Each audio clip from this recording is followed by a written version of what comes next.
Well,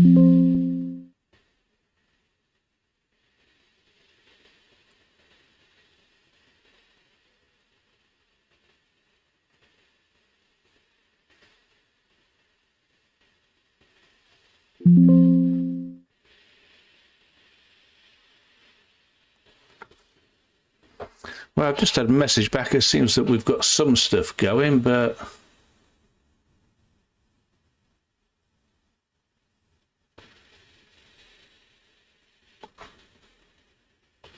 yep, I think we're back on live, are we?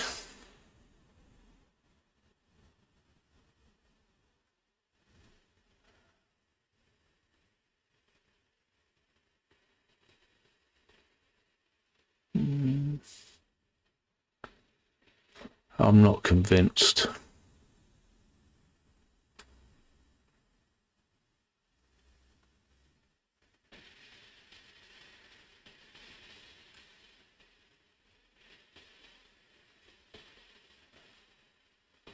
Right, we'll try this again.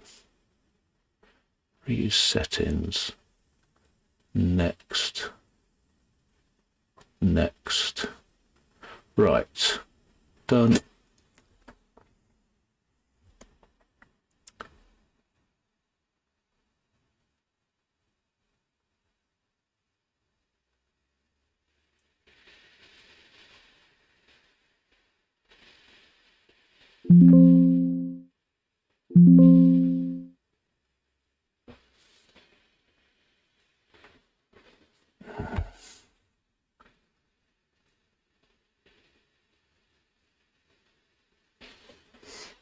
Well, hello everybody. We'll try again.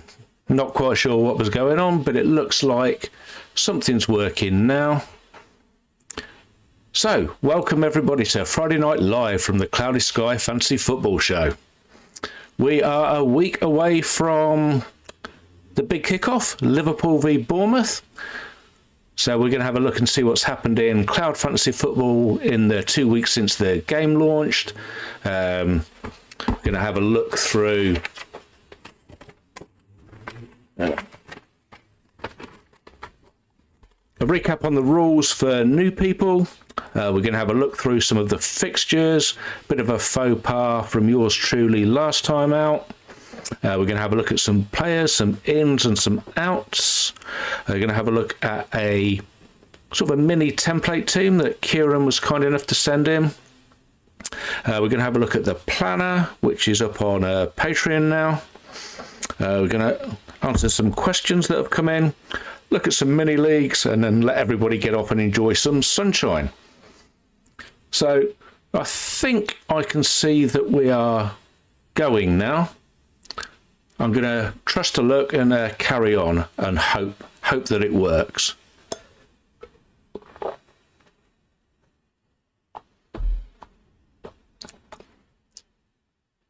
So, join in this season. You can find us over at www.cloud-ff.co.uk. Last year, if you remember, we were playing using a TFF website as the game engine. Well, we've got our own now. Mike has been doing a lot of good work behind the scenes to get the site up and running. Works like a dream. We've had some great content and feedback from a load of people that have joined and played. We're in answer to Mark's question. We've got about nearly 600 people joined up by now, which is fantastic news. There's a few that have signed up that haven't set a team yet, so I've run a mail merge on that today. So everybody that's had an email from me, it means that you've had your sign up done, but you haven't created a team, so you've got another week to get that done. So formation reverts to the old SCFF rule, so there's no 5-4-1 allowed like there was in TFF. Captaincy is back. One per fixture day, settable in advance. I think it's about 3 weeks you can set your captains in advance, which is really useful, but you do need to pick one, unlike last time round where it was your highest scoring player of the game day that you had. Transfer allowance, we're back to 50 as per the old Sky rules, but no maximum per game week. So somebody did ask me the question, could I have 44 transfers and use them all in the first week and see how many I got? Well, you could, but you would only need 33, because as you get the first set on the Friday free, you wouldn't need to use any of them. So game weeks will run from Friday to Thursday. So when the game clock's over Thursday, I think it'll be midnight into Friday. That's when all of the points will be locked in. The overhaul is back, and we have set it to coincide with the October international break. The reason being is because that international break from the 26-27 season onwards is going to be massive. 3 weeks and 2 weekends, I think, with no Premier League football. And just at the bottom there, to reiterate, teams can be set to either public or private. There was a few people who their mini leagues insisted that teams had to be public, so we've let that go as well. So the fixture layout we have here up until game week 8, first week of October, which is when the overhaul starts. And you'll notice there it might be 8 weeks or 8 game weeks, but there's only 7 weeks of fixtures, because Cloud, following the old Sky way of doing things, even if there's a week with no fixtures, they still have a game week. So you'll notice across the top there we go 1, 2, 3, then a blank of 4, which is the first international break of the season, 5, 6, 7 and 8. And you'll see also, those watching on the screen, we have a yellow ellipse between the Villa and Palace fixture.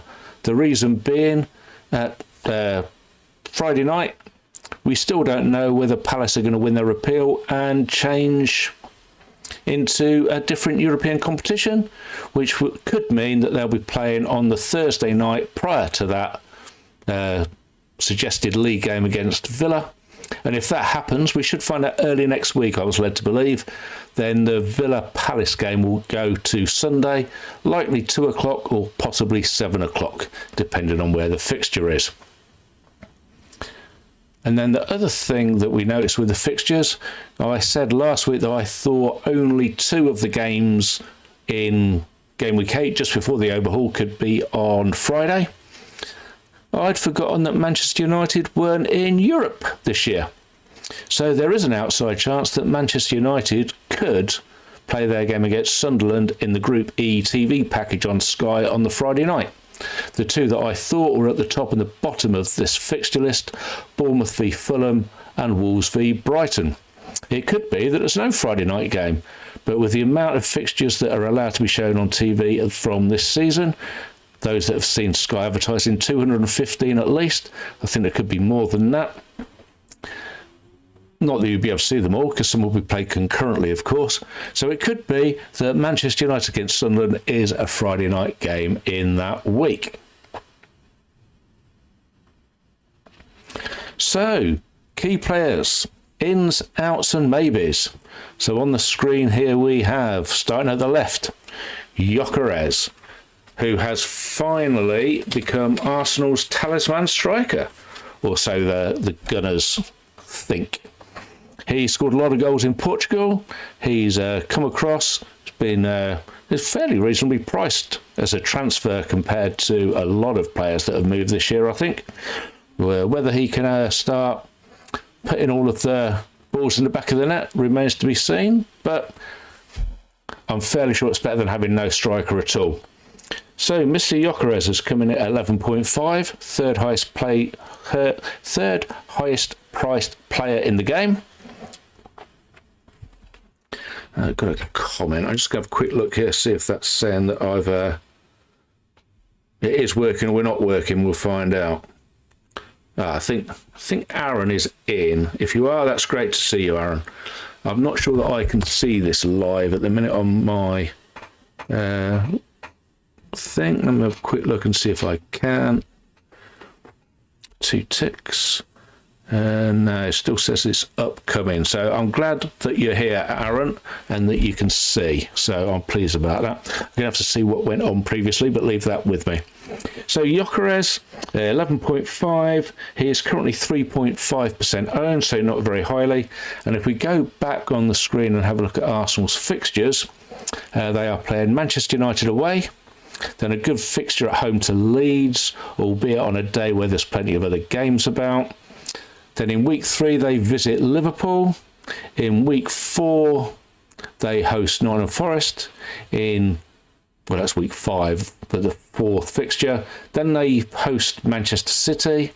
Again, that's on a Sunday, but the other fixture that day looks to be Sunderland against Aston Villa. So it could be that we look at Villa for the captaincy that day. So it could be 2 nice captaincies if that Villa v Palace game stays on the Friday. And then the Arsenal, they visit Newcastle. That's on a Sunday, and the other game is Tottenham v Wolves. And then their final game before overhaul is at home to West Ham, and I think that's going to be the 12:30 TNT kickoff.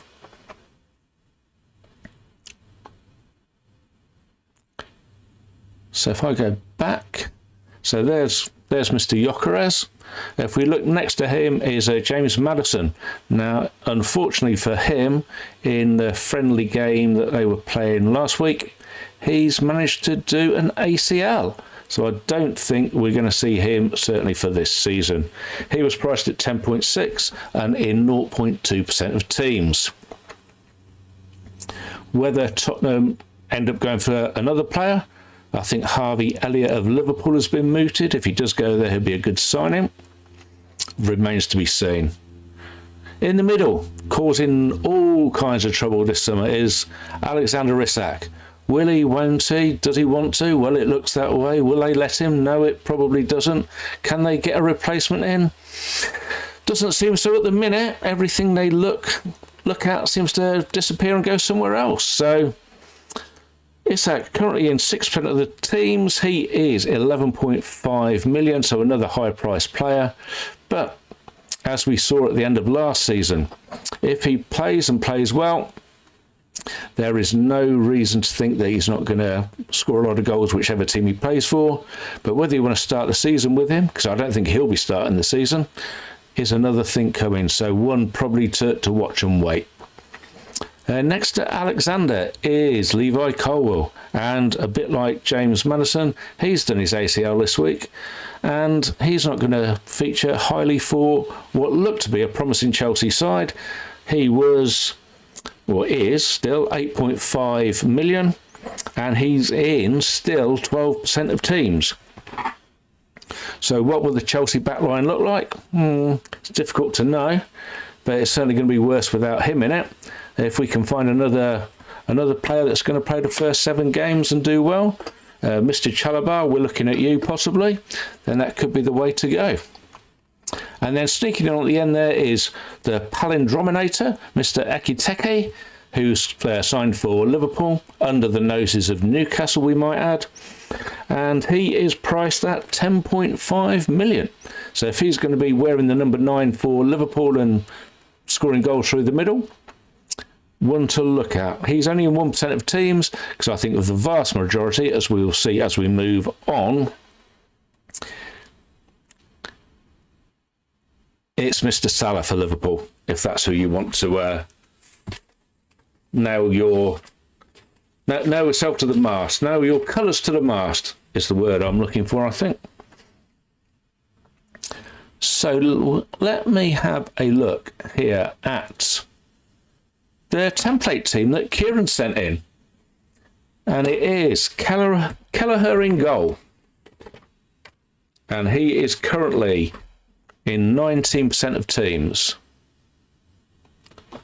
Then we have across the back Virgil, 36.8, Cucurella, 30.5, Romero, 17.3, and De Kuyper at 19.5. Through the middle in a 4-3-3, Palmer, 61.5, Rodgers, 36.1. A little note there for Rodgers, he had a niggle in a midweek game, but it looks to be not too serious, and we expect him to play next week. I think Villa have another game tomorrow, so it'll be interesting to see how that goes. And then Undai, who is the forward for Everton, but midfielder in this game. He is in 27.8% of teams currently. Then up top, we've got the Egyptian King Mo Salah, 87% of teams he's in.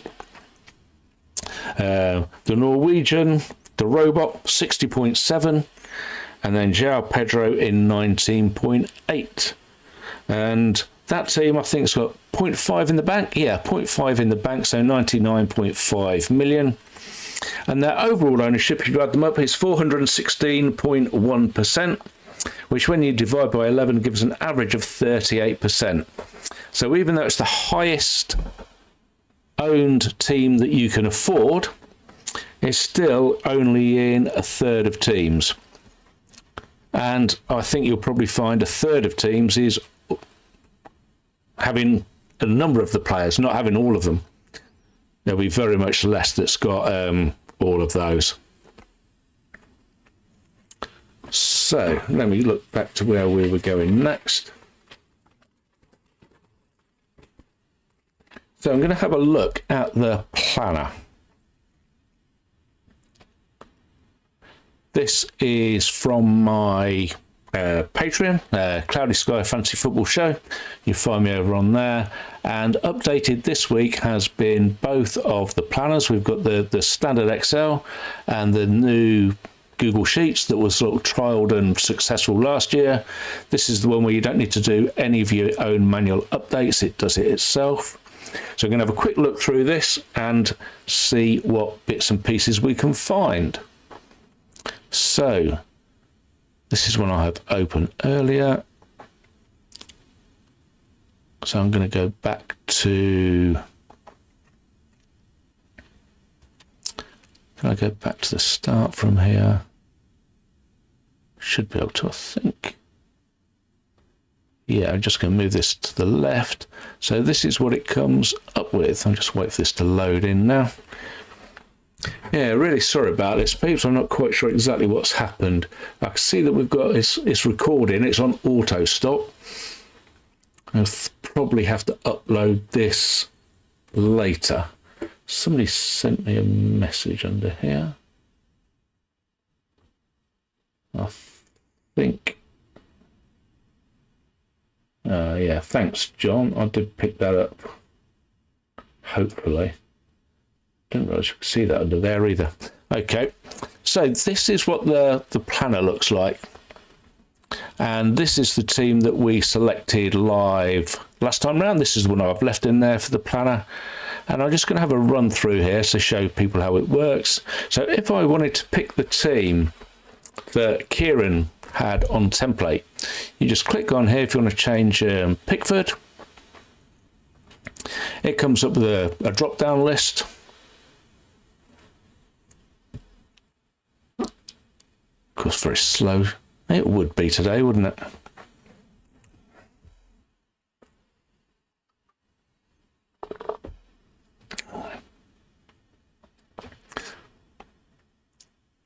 And if I start typing in here,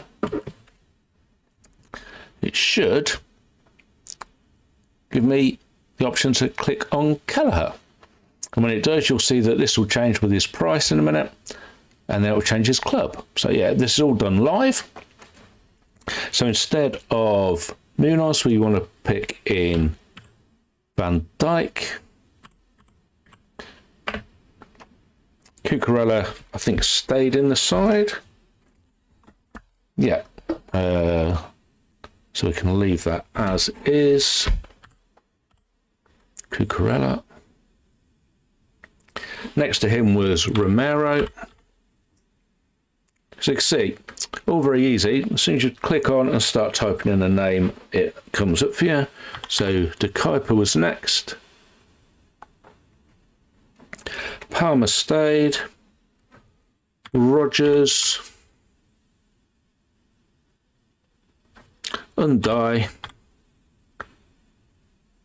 And we have Salah, Haaland, and then Pedro. There we go. And there's the team in. Now you can see here, you've got your fixtures next up. Then on the right hand side, highlighted who's playing. So here you have a choice to captain either Salah or Van Dijk. And we're going to pick Salah, tick him on there. And you can see underneath here, I just move this down a bit. So in this section, it tells you how many people are playing on a particular day, whether you've got a midfield or striker captaincy option, how many transfers you've made, how much they've cost, how much money you've got in the bank, how many transfers here you've got remaining, and how much money your team has cost. And here is a formation checker. And if you wanted to put in here, for example, another goalkeeper, so if I put in here Raya, it will realise you've got two goalkeepers. This turns to no, and then at the top here you get invalid formation. So it won't let you pick a team that's not allowed. It's clever enough to do that. And you can just copy back across. So the idea being that if you then do want to make a transfer one day, say for example we realise that Aston Villa are playing Crystal Palace, we've only got Rodgers, we need another player, we want to bring in Watkins, so just click on here, find Watkins, click him on the top. He goes yellow there to show you've made a move. Change him here as captain if you want. You see under here, so it's cost us 0.3, or it's a saving of 0.3 because it's in the positive from Haaland to Watkins. We now have 0.8 in the bank. We've used one transfer to bring us down to 49, and then 99.2 is our cost.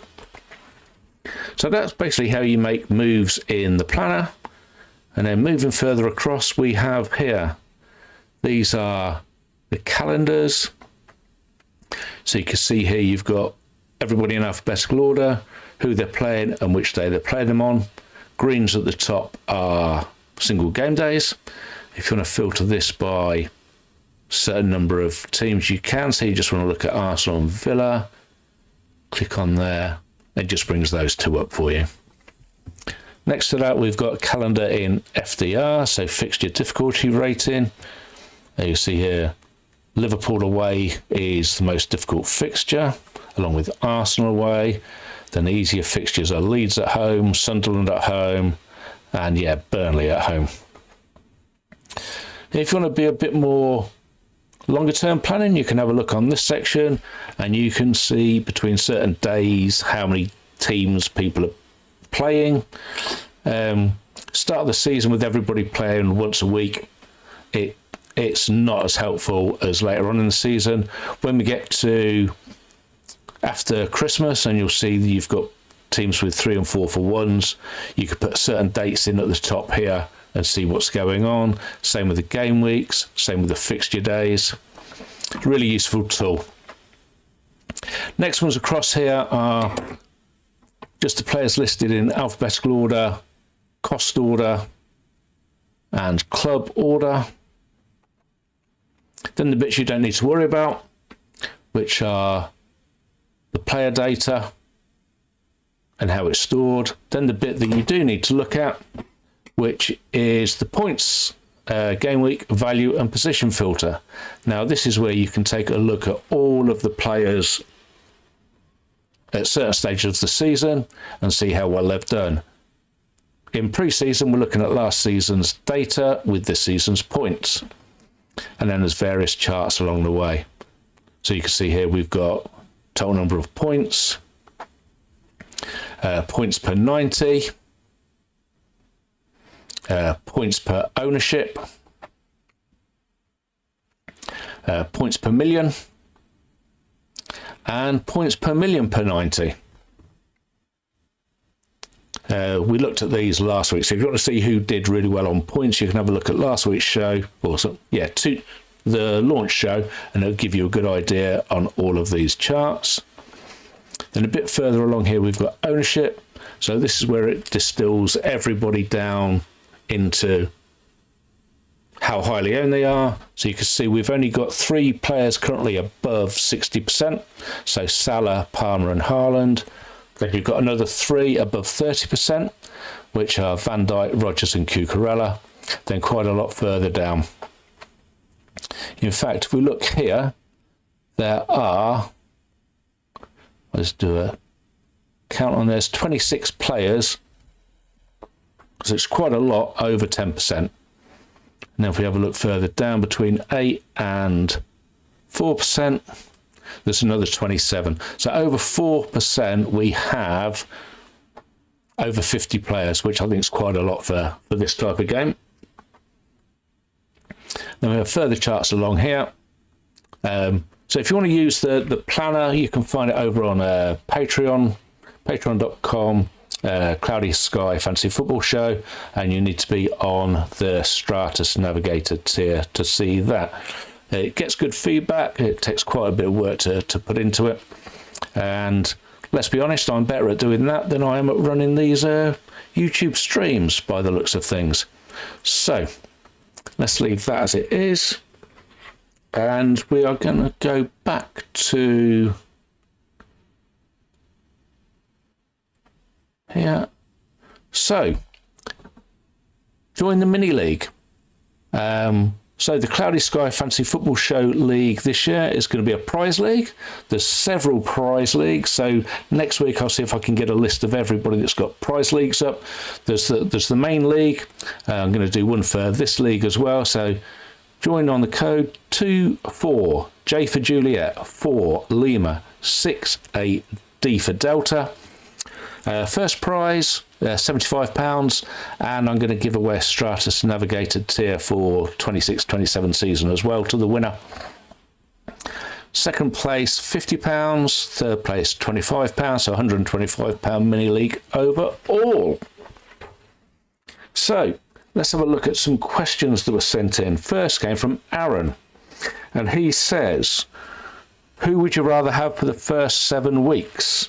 Bruno Fernandes, Ollie Watkins or Bukayo Saka?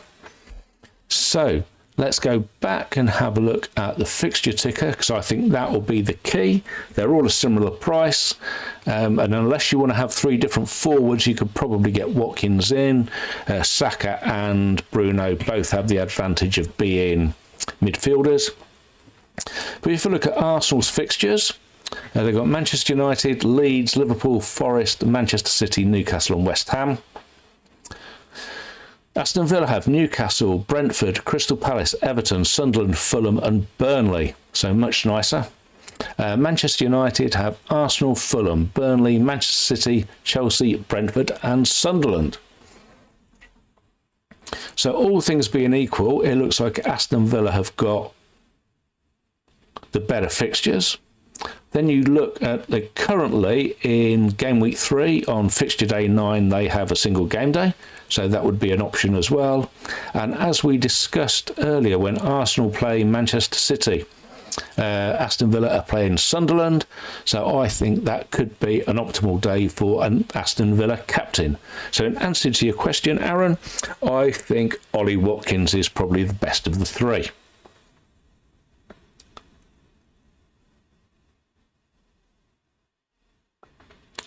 So let me find the other questions that we had. So from Mark, he asks, do you have any transfers penciled in pre-overhaul, or do I plan to reach overhaul with 50 transfers? Well, my original plan is to get to overhaul with 50 transfers, Mark. I think the only way that might change is if some of these fixtures change and it happens later than next Friday. As it is, next Friday I should have my plan together. I'll do it on the show. Hopefully we'll get the buttons working in the right order. But yeah, the plan at the minute is to go all the way through with no transfers used between Friday and the first week of October. Jonathan asks, hi Ian, will points be updated live as the games are happening, and will leaderboards update live, and will the My Team page show live player points as they happen? Well, yes to all of those. We have live data. Thanks very much to Fantasy Football Hub for allowing us to use their stats, so we have a live feed on it. So yeah, everything on the game will update live, from players in your team to players on the match center to mini leagues. It'll all be live, so when it happens, within a few seconds it'll be live on the screen. Mark also asked how many current signups. Well, yeah, nearly 600, Mark. We're going well. And Aaron asks, what % does a player's ownership reach before it's deemed essential? Well, I guess the same as a lot of these games, Aaron, nobody's essential. It depends how you want to play. I think there's going to be some people that go against Mo Salah, and if he scores 2 or 3 goals on Friday, they're going to be way behind the leaderboard. If, on the other hand, they pick Virgil van Dijk, he gets a passing bonus, Liverpool win 1-0, and it's Alexis McAllister who scores, then I think they're going to be better off. So I'm not one to go against the highly owned players per se, because I think you need their points if everybody else is going to get them. It's a bit like James of Planet FPL always says, you need to pick your battles in these games. I think going against Salah is probably a little bit dicey. Palmer is going to be highly captained on Sunday, so I think that might be a little bit tricky as well. Haaland, well, he will be captained on Saturday, but there are other options. The following Saturday he plays Tottenham. I mean, City's fixtures aren't all that until we get to Burnley, but that's a Saturday game. Do you want to use a transfer for bringing somebody in on Saturday? So I think, a bit like I've said on many previous podcasts, this game is a game of hares and tortoises. I think the tortoises normally have their way, and if the tortoises have got extra transfers left over the hares, even come overhaul, it's a good start. Well, thanks very much for watching, everybody. I would say if you've liked what you've seen, leave the video a like, but I think that's probably over-egging it. We don't really deserve a like for things like this. I need to do a bit of practice to see what's going on. But thanks very much for watching. Enjoy the weekend, and we'll be back next week, hopefully with a live show. All right, thanks everybody. Cheers. Bye.